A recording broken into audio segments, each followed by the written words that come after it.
ADHD, you hear it everywhere. Is it really just kids being kids, or is it a neurological disease? Can we just teach fidgety children bodily autonomy and make it go away? Or do we need to medicate every child who's impulsive, loud, or restless? Since its addition to DSM classifications, its definition has grown and evolved. The suggestion that a student might be ADHD by a teacher might cause eye rolls, a sinking stomach, or even a desire to dismiss it by the student's caregiver. Often, avoidance is the preferred course to take. Parents might not want to drug their children. They may even hope their child will grow out of it. They might remember being the same way and they turned out okay. It's even possible that they feel challenged, as if they didn't parent well enough and they've raised an incompetent child, a loser. The acronym itself is polarizing, even though there has been an enormous volume of research done on it. Treatments and medications have become more effective, and children and adults have had their lives changed through appropriate treatment of it. There are so many choices as to how to treat a diagnosis of ADHD.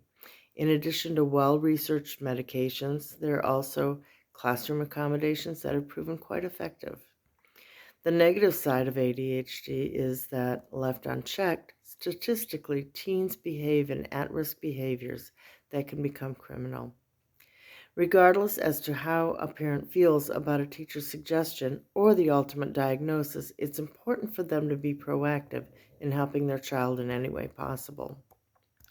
One of the ways a parent or guardian can be helped through this process is with an ADHD support group within their student's school. Support groups have grown in popularity and effectiveness in the last 100 years. In my mind, Alcoholics Anonymous was the tip of the spear in this trend. It empowered millions of alcoholics through its group accountability and empathy, along with education. Now, if you look up support groups, one can be found for nearly everything: bereavement, cancer, caregivers of those with dementia, victims of abuse or infertility. So many other topics are subjects for support groups. Part of the reason these have become so popular is because they work.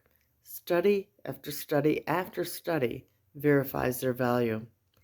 Look up ADHD groups near me, and a dozen or more come up. Every single one of them is associated with a psychologist or psychiatrist's office.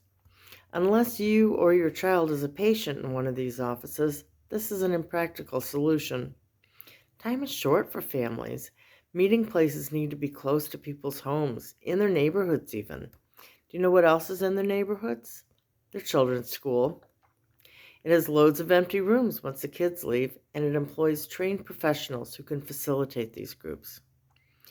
Having done research locally, I found very few resources that provide the service for free.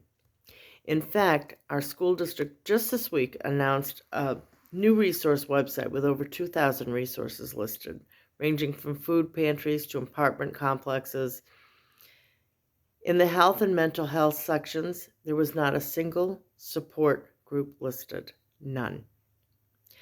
What better way to build community with an inclusive classroom than to provide a safe space for parents to understand, learn about, cope with, and function socially than with a support group right within the school's four walls?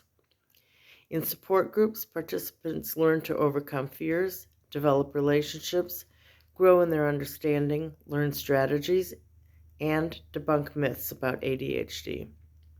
While this is happening, they learn to understand and appreciate their own child and grow in love and acceptance.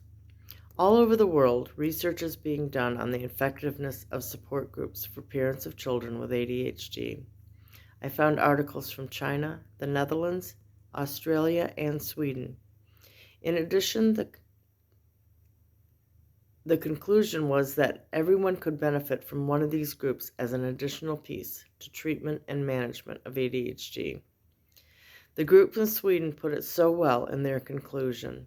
Quote, "The study revealed significant differences in the improvement of quality of life regarding primary caregivers' worry, daily activities, family relationships, and collaboration post-intervention, as well as emotional functioning at both post-intervention and follow-up.